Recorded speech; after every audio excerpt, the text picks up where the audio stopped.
বিগত 15 থেকে 17 বছরে বাংলাদেশের শিক্ষা ব্যবস্থাকে কবরে পাঠিয়ে দেওয়া হয়েছে। বাংলাদেশের শিক্ষা ব্যবস্থাকে কমপ্লিটলি ধ্বংস করে দেওয়া হয়েছে। সারা বিশ্বে 162টা দেশের ভিতরে প্রত্যেকটা দেশের ন্যূনতম চাকরিতে প্রবেশের বয়সসীমা 35, কোথাও কোথাও 40-45, কোথাও কোথাও উন্মুক্ত। এই প্রশ্ন বিগত সরকারের কাছে আমরাই প্রতিনিয়ত করে আসছি যে আমরা কেন বৈষম্যের শিকার হব। এখানে নানান ধরনের পাল্টা যুক্তি আসছে যে এখানে বেকারত্ব বাড়তে পারে, এখানে প্রতিযোগিতা বেড়ে যেতে পারে। প্রতিযোগিতা বেড়ে যাওয়া তো চাকরিতে প্রবেশের বয়সীমা বাড়ার কোনো যুক্তি হতে পারে না। আমার দেশের একজন আমলা হবে, সে সর্বোচ্চ প্রতিযোগিতার মাধ্যমে আসবে, সেটাই তো সঠিক কথা। আর বেকারত্ব এবং আপনার উদ্যোক্তা তৈরি হওয়ার ক্ষেত্রে বাধা, এই দুইটাই হইতেছে আমরা মনে করি অযৌক্তিক দাবি।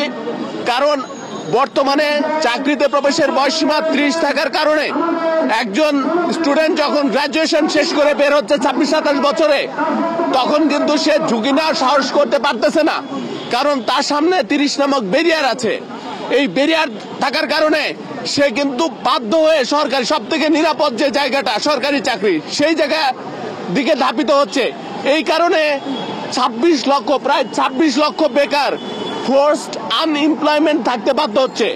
বাধ্যতামূলক একরকম হয় না যে সরকার অনেক ক্ষেত্রে অনেক সরকারি কর্মকর্তাকে বাধ্যতামূলক অবসরে পাঠায়। এই 30 নামক ব্যারিয়ার আমাদের শিক্ষার্থী সমাজকে অনেক ক্ষেত্রে বাধ্যতামূলক ওই বেকারত্ব বরণ করতে বাধ্য করে 3 থেকে 4 বছরের জন্য। আপনারা দেখেছেন আমাদের মাননীয় প্রধান উপদেষ্টা, উনি কিন্তু দায়িত্ব নেওয়ার পরপরই বলেছেন মানুষ জন্মগতভাবে উদ্যোক্তা, মানুষের জন্ম চাকরি পাওয়ার জন্য হয় নাই বা চাকরি করার জন্য হয় নাই। আমরাও তার সাথে সুর মিলিয়ে বলতে চাই, আপনি সঠিক। আপনি যদি সত্যি চান দেশের যুব সমাজ উদ্যোক্তা হয়ে গড়ে উঠুক, তাহলে 30 নামক বেরিয়ার সবার আগে উঠাই দেন।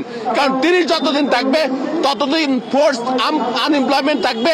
26-27 বছর বয়সী এই তরুণেরা, লাখ লাখ তরুণেরা, তারা উদ্যোক্তা হওয়ার সাহস করবে না, তারা ফ্রিল্যান্সিং করার সাহস করবে না, তারা টেকনিক্যাল সাইডে যাওয়ার সাহস করবে না, সবাই সরকারি চাকরির পেছনে ছুটবে।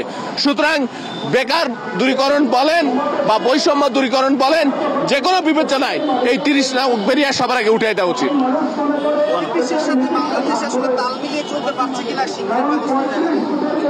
শিক্ষা ব্যবস্থায় তো কোনো মতেই বহির্বিশ্বের সাথে তাল মিলিয়ে চলতে পারছে না, এবং বিগত 15 থেকে 17 বছরে বাংলাদেশের শিক্ষা ব্যবস্থাকে কবরে পাঠিয়ে দেওয়া হয়েছে।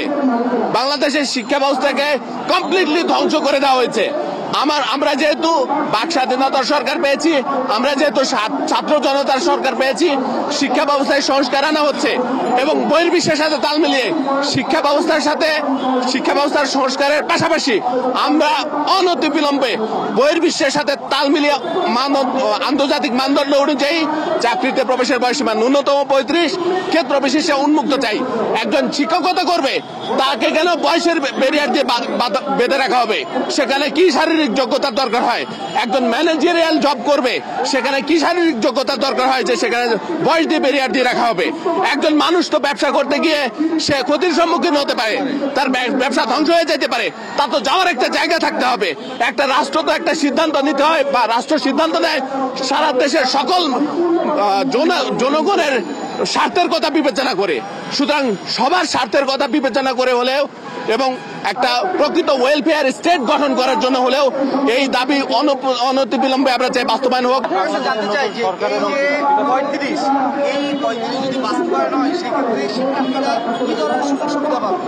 35 বাস্তবায়ন হলে সবার আগে যেটা সুবিধা হবে, একজন গ্রাজুয়েট স্টুডেন্টের সামনে